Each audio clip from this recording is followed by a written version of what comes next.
Books to see Issa Nyaphaga and the fabulous new book, Art Stronger Than Hate. The person who's going to come and introduce Issa is a longtime environmental activist and a prolific writer, Diane Wilson. Let's welcome her. Thank you.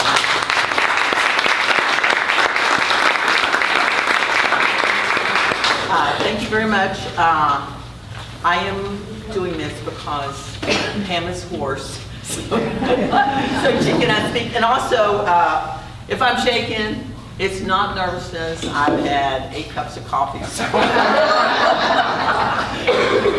it's certainly laughing and I'm shaking. And I apologize beforehand for having to read this because Issa is a fantastic activist. And you know, I've been an activist for 25 years, and I guarantee you I have my criteria on what makes an activist. And this guy has been in jail so many times and really suffered some of the brutal regimes, and it's like I really am in awe of this guy. And I apologize for reading because I'm not a quick learner, so excuse me for reading, but I'd like to give you a little bit about Issa Nyaphaga. Issa Nyaphaga is a multimedia artist and human rights activist based in the United States.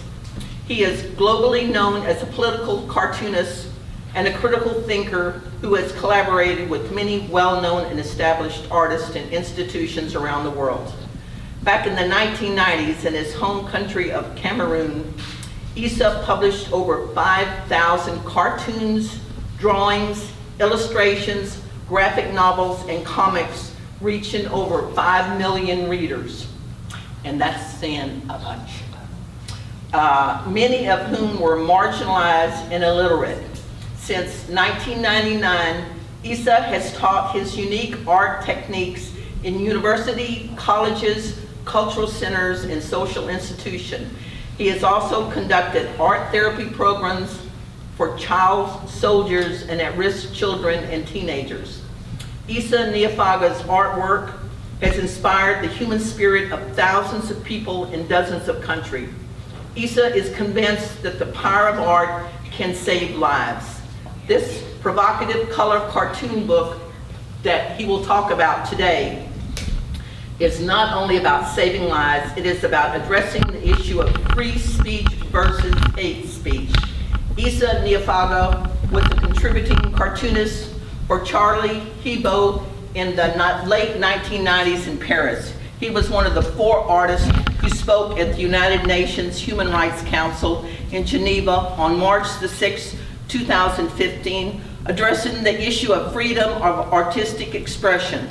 Issa divides his time between Cameroon, where he founded, and the website is www.hitip.org,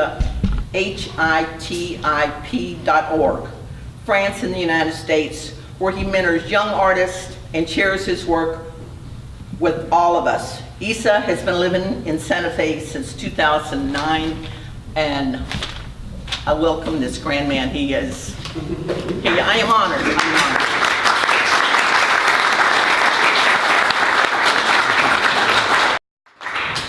Thank you all for coming. It's a pleasure for me to be here, and thank you, Diane, and thank you very much, so very much, Pamela Boson, and thank you, Sophie and Jay, and thank you again, the city of and people of Austin. And it's the second time you're hosting an event for me. And I'm very, very honored each time I come here. It's just like going to your motherland home. I'm really not prepared about what I'm going to say, but I'm going to say something. I'd just like to acknowledge this book because it's my ever first solo book. I've done many books with many people, illustrating images and telling stories for the kids, for anyone. But this book came out very quickly because the beginning of 2015 has been very hectic for me because on January 6th, I lost my sister home. My mother has 10 children. They was all alive. And so it's the ever first time she's losing a baby. So that's why I'm heading home this summer again. And then the next day on January 7th, there was an attack in Paris with Charlie Hebdo in Paris that you have know about. It was the global news. And so I lost 5 friends because I worked with Charlie Hebdo in '97. And then so it was very devastating year for me. And I've been struggling to get this book out because it's also a therapy for me to really mourn easily and tell the story, because we always have to pass the challenge. So I would really like to thank my dear friend Pamela Bouton, and also Malvern Press. You know, these people who's standing with me each time I want to do something, because they believe in what I do, they believe in who I am, my ideas and all that. But it doesn't matter what my ideas are. What matters is you being inspired each time you hear a story. And anyone, people I meet, the story I hear are my mentors. That's what helped me going, because I think each of us are like patchworks. We are a constitution of stories, movie we have seen, book we have read, and you know, people who are crossing our life with daily experiences. We have to take that and, you know, mix it and then keep moving. So thank you very much for being alive. And then the world is a very, very depressing place today, but I'm glad you guys are alive and are here. And I'd like to thank also the drummers. I have not been introduced to you personally, but you're making a home for me by the sound that you produce here. And I would like you to come back today. And so this book was done with a very higher sense of humor and a lot of provocation, and because we need it. And also commitment to artistic expression and social justice, which is what we believe in also. So I was in New Mexico designing cartoons, and then Patricia Perso is the graphic designer in New York, who is very talented. She's only 23. So she would sit on her computer and receive images, and then Malvern Press, and representing by Pam, would be in Austin working on the text. So we work on true technology for this project for less than, I think, 1.5 months to get the project complete. I don't know, do you want to come here and share the stage with me, please? Sure.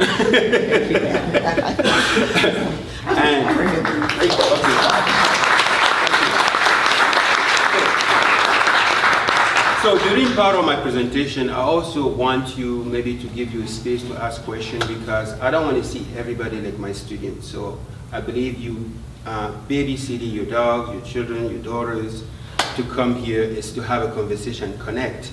So we will have maybe some time for you to ask any question you want, and I will read a little section of my speech at the UN for you before we move on to the book signing. So do you want to share experience of the book with us?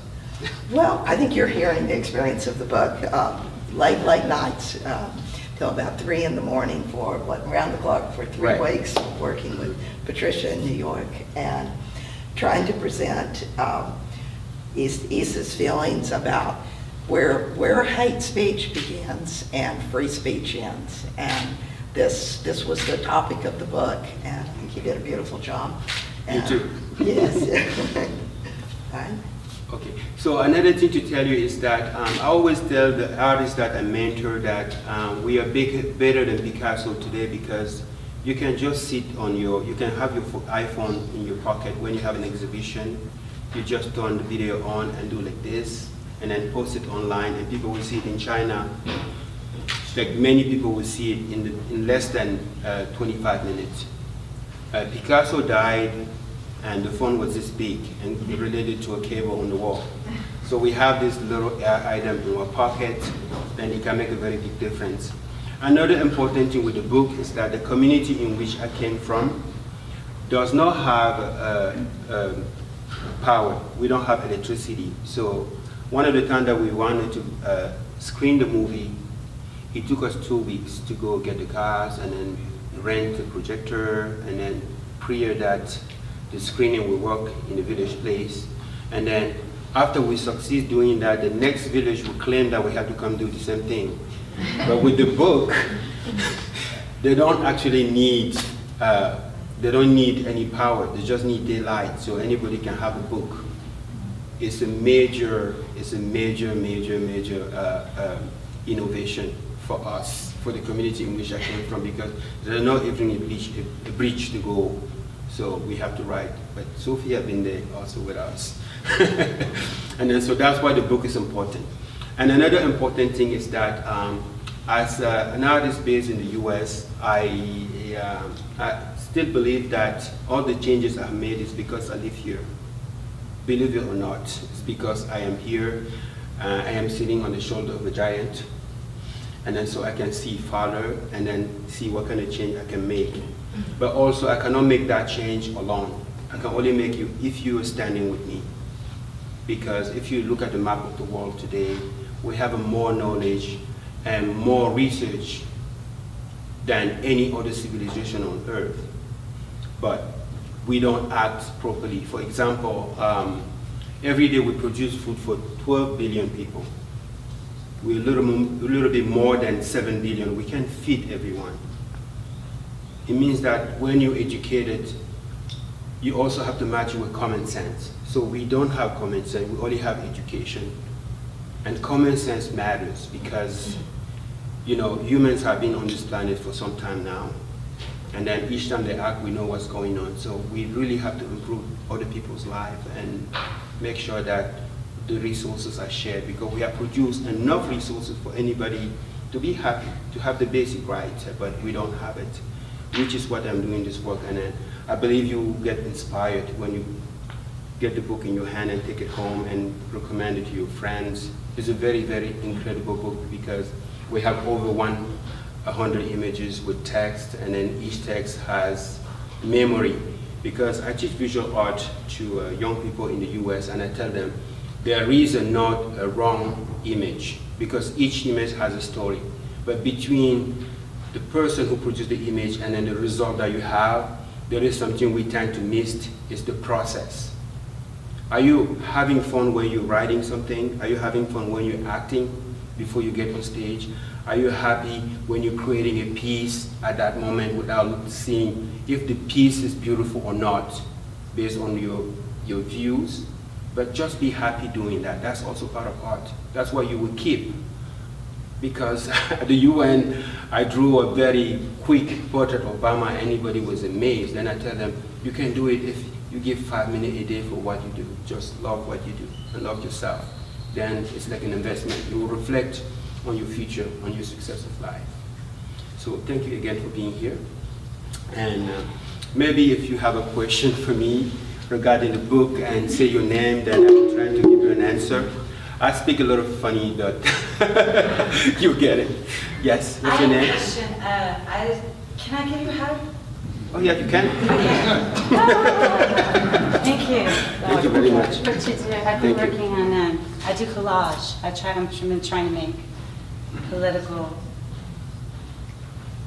education images without words and sometimes with words. Sure. But my child said he's coming, so I have to go. Okay, thank you. Thank you. Bye.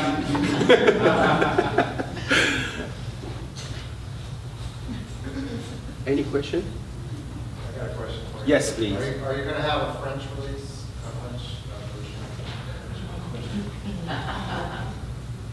I don't know. I'm going to Europe now for about 3 weeks. Well, I will talk with them over there and see if it's possible. But we are trying to focus on English distribution now. But yes, it's an option. It's an option, but it's still open. Yes? Issa, thank you for coming to Austin. It's always so inspiring and so wonderful to see you here. I really love your work, and I'm wondering, how many images do you think you produced over the course of your career? I mean, because I know that this is just a little bit, this is a... It's a glimpse. Yes.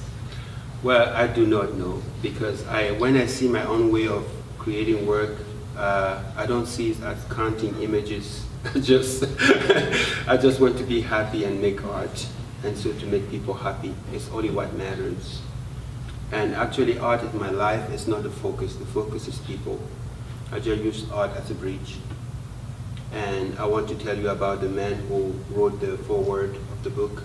is John Lent. He's an American professor, very prominent man who had a daughter who was mental ill. So I was her art therapist.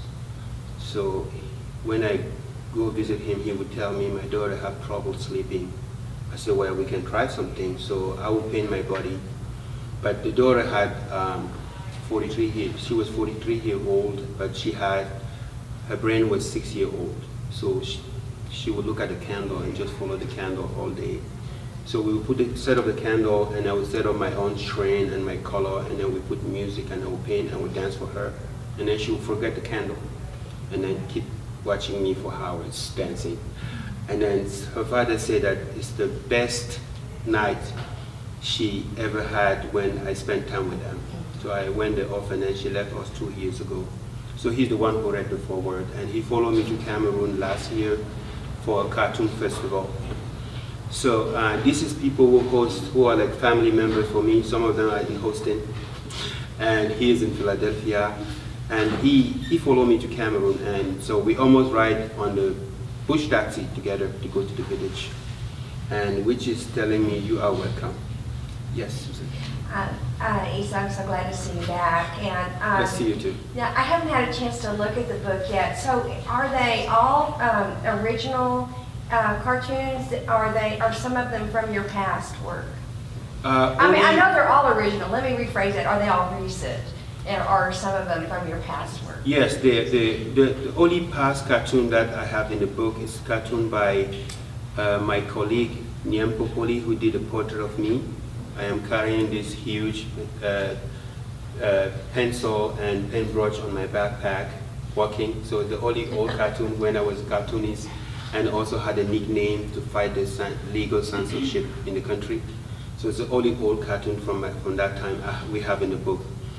The other cartoon that are in the book is from Radio Taboo, the documentary about the community radio I'm building now. So some of them are in the book, and then these cartoons are more recent. And they're also part of an exhibition that we took down last week in Santa Fe. And then the cartoons also are very huge. So the cartoon in the book have been presented like artworks. So they have dimensions and the medium on it. So they are not cartoon on papers and ink. Yes? Hi, Issa. How has your art been received in Cameroon? In Cameroon? Oh, my art has been received. You know, in society, in any society like in Cameroon and the U.S., you have a section of medias. You know, you have my students, and then you have a young people who understand what the function of art, that really love my art. But the government doesn't pronounce themselves. The government doesn't pronounce themselves. They're just observing. And then I think they're afraid, but I also make it easier for me when I go not to provoke them that I used to do. So what I do now is running international development program to show that the government program have failed. You know, they're no longer functioning because contemporary Africa is divided in two societies. There is an urban area where only 35% of the means works, you know, 35% of electricity, running water. The rest of the city are just like slum, people struggling to have a meal, and it's very, very bad, and bad education, bad medical services. So that's how the face of the urban world in African society works. And then you have the rural area, which I came from, is all secret places around the farms and the forest, and people farm, and then they build their own home, and then they go build somebody's home again or somebody's farm, but they don't have access to good school, they don't have access to road to go sell the crops in the city, they don't have access to good medical services. So do you hope that this book will spark some action of some sort In the country? in Cameroon? Yeah. What I didn't tell the Alavobe Press yet is that the university in which I teach in Western Cameroon already asked to receive many copies in the school. So that's a very good thing because they don't have a library in school. So when I teach there, I take them to a cyber coffee, and then I show them, I ask them if they have heard about Wikipedia or Google. some of them don't know because they pay to get online. But I say, okay, this library for you is online. You can just type a word for any book and then you can read what you like, because the funding to get library at the university is gone. So there's no funding for library. And I will, another question?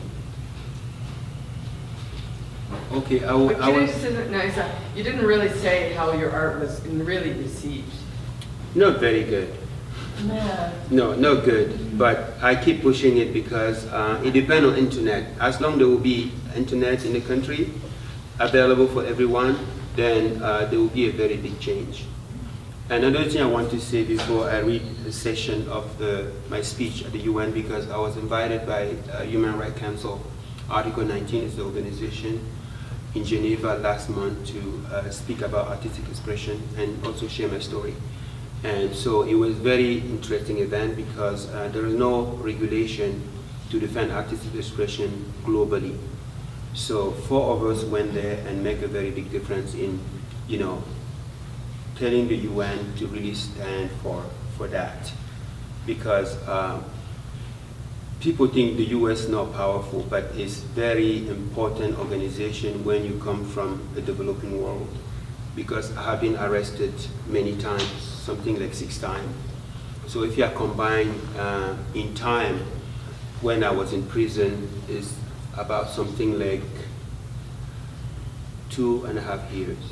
If you are combined all of that, most of the time I was arrested with no papers. They didn't say the judge sent out to arrest you for this, and this is why they're going to be taking you. So they just took me a night most of the time for any reason, for any drawing, for any writing. But I am very, very happy and very grateful I am alive. And I left the country in '96. I was in Paris, and my first 6 months in Paris, I was very depressed because running away from a fight is not something that you're proud of. But fortunately, the community in where I came from, they included us, the sense of being in touch with people. So I share my depression with someone because I could not afford the therapy. And then somebody said, wow, the reason why you stay alive is probably because you want to tell the story. Okay, and that's why I struggle to write a book. I struggle to. That's why I came here. I came here for free speech. I came to the US for free speech. And I'm not worried about saying what I have to say. If you are my Facebook friends, you should know that I just enjoy being online. And it doesn't matter if the government save part of it, but I pay taxes here, so I deserve some space, some soapbox. Yes. I just wanted to, I don't have a question, I just want to thank you for all your good work. I mean, you mentioned the radio taboo, and I know, if you want to talk about that more, I would like to hear more about that. But also your water projects, Right. The wheelchair projects, there's a whole list of things that you do. Sure. People, that I appreciate. Okay, thank you very much. So how much time do we have? About 10 more minutes. From a country like Cameroon, when if he ever speak to his government official, he will be in prison for 3.5 years. But in the US, you are allowed to call your elected official. You are allowed to show at a demonstration without getting arrested most of the time. You can write to them, and if the many leaders keep coming, they will do what you want. So mostly changes start from here. And before I read a section of my speech, I just want to say that one of the reasons why I'm safer when I go to Cameroon is because I live in the US. Because an African living in the West and keep doing what I do, you can get in trouble. But if I wasn't in the US, something would probably happen to me.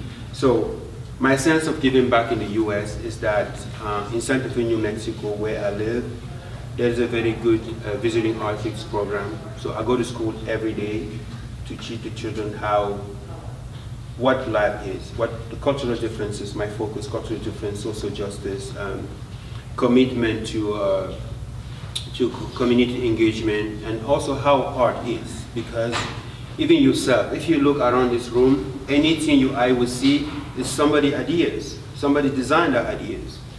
So we can enjoy light, we can enjoy this beautiful carpet. Even the way that the chair are set up, somebody have an idea. So life, our daily world is driven by our ideas. And then the mind is the most powerful thing. It's because we don't see it, but it's there. It's there. And then one example of that is, there is somebody in the US we call Michael Moore. Michael Moore one day was doing a movie called Capitalism Love Story. So he went to Wall Street with his camera and then went to Bank of America and say, you took all the money, you have to give it back. He was alone. And then people were thinking he's a fool. So then he produced the movie and sent it out, and nobody do anything. The people didn't demonstrate. But 5 years later, then this movement called the Wall Street movement happened. 5 years ago, going to demand for the same thing. An artist was there before. That's what we call in art avant-garde. And you don't have to be an artist with a camera to do that. You can be a writer, you can take an action in your community alone. Because people who create art have the digital image in their head, and then they have an empty paper in front of them.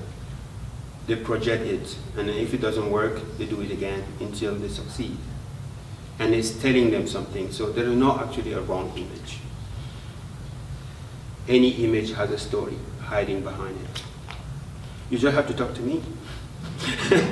So I'm going to read you a piece of my speech at the UN on March 6th. Being in exile was a challenge. I miss my homeland. I decided not to let myself feel down. So one day, I clicked into my childhood memories and remembered the ritual practice in which the Tika people paint themselves. I began practicing the ritual with live music and my own designs. This is how I transformed my art into a form of therapy. I created Urban Way, a live performance in which I paint many parts of my body, face, hands, and feet with color, and then dance to music to create a piece. It is the one thing that always gives me inner peace and an incredible sense of power. After facing religious, social, and political censorships, I still have great hope for humanity. Artistic expression saved me from my nightmares and was the way for me to define my identity and become strong. There is a proverb that says, the reason why the brain is higher than ears, it is because we have to think most of the time. I created a form of art that helped child soldiers, at-risk children, and teenagers, and individuals with mental and physical disabilities deal with their many challenges. As I travel throughout the world, I use art to empower and inspire people, helping them work through their difficulties and transform their lives. 13 years ago, I founded a small community-based organization called HITIP, Hope International for Tika People. As a pilot project, with help from our global network, we have donated over 500 wheelchairs and over 4,000 medical supplies. In the summer 2013, 20,000 people finally had access to clean water, most of them for the first time. We are founding a community radio for 1 million people in 8 languages. This is what I want to do as an artist and political activist, to empower people. Thank you for listening.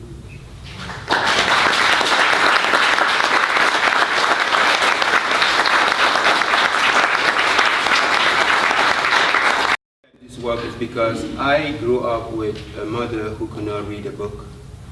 She only reads sign, the sign of time and space in the nature. So she had a common sense going, and I grew up walking 4 miles to school Monday to Friday. and how to walk fast. Because if you get there late, I got punished. And in that village, I also grew up with 3 religions. So I am from a Muslim family, but it was a Christian school. So I learned